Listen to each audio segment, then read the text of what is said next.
नमस्कार, आपण पाहताय एसबीएन मराठी. मी आहे आपल्यासोबत वैष्णवी भस्मे. एक नजर टाकूयात आजच्या हेडलाईन्सवर.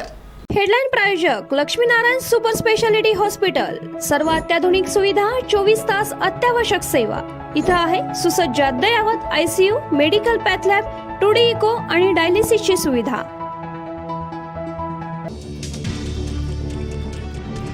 स्मृती मानधनाच्या लग्नात मोठं विघ्न, वडिलांना आला हृदयविकाराचा तीव्र झटका. प्रकृती गंभीर असल्याची चर्चा. स्मृती कुटुंबियांसह रुग्णालयामध्ये दाखल. विवाह सोहळा केला रद्द. मंत्री पंकजा मुंडेंचे PA अनंत गर्जेंच्या डॉक्टर पत्नीच्या आत्महत्या. वरळीतील राहत्या घरी गौरी पालवेनी घेतला गळफास. कौटुंबिक वादातून आत्महत्या झाल्याची प्राथमिक माहिती. कोल्हापुरात TET पेपर फोडण्याच्या तयारीत असणाऱ्या टोळीचा पर्दाफाश. 9 जण पोलिसांच्या ताब्यात. आरोपींमध्ये काही मास्तरांचा समावेश. मिरजेत 20 ते 25 वर्ष रहिवासी असलेल्या मतदारांची नावे इतर प्रभाग यादीत आढळल्याने खळबळ.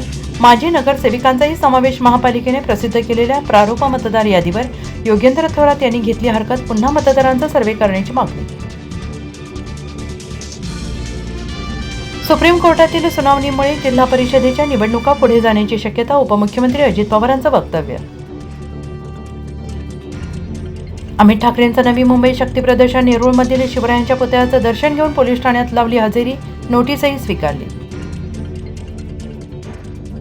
दुराव्याच्या चर्चांवर मुख्यमंत्री देवेंद्र फडणवीसांचं उपमुख्यमंत्री एकनाथ शिंदेंचं स्पष्टीकरण. दोघांमध्ये नाराजी नसल्याचं फडणवीसांकडून स्पष्ट. तर सत्कार मूर्तींसाठी मध्ये 2 खुर्च्या सोडल्याची एकनाथ शिंदेंची माहिती. तो सोन्याच्या खापऱ्या घालणार आहे का? खैर केली जाणार नाही, तुमचं भविष्य संकटात येणार. हसन मुश्रीफांचा थेट अजितदादा स्टाईलने धमकीवजा इशारा. महाराष्ट्राची तिजोरी लुटण्याचा अधिकार संविधानाने दिलाय का? जनतेचे नोकर आहात, मालकासारखं बोलू नका. नाना पटोले अजित पवारांवर भडकले. सांगोल्याचा वाघ आणि जखमी शेर. शिंदेंकडून भर सभेत शहाजी बापूंचं कौतुक. तर विधानसभेला मला पाडण्यासाठी भाजपने शेकापला मदत केली. शहाजी बापू पाटलांचा गंभीर आरोप.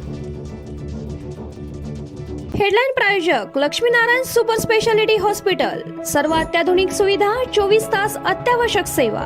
इथं आहे सुसज्ज अद्ययावत ICU, medical path lab, 2D echo आणि डायलिसिसची सुविधा.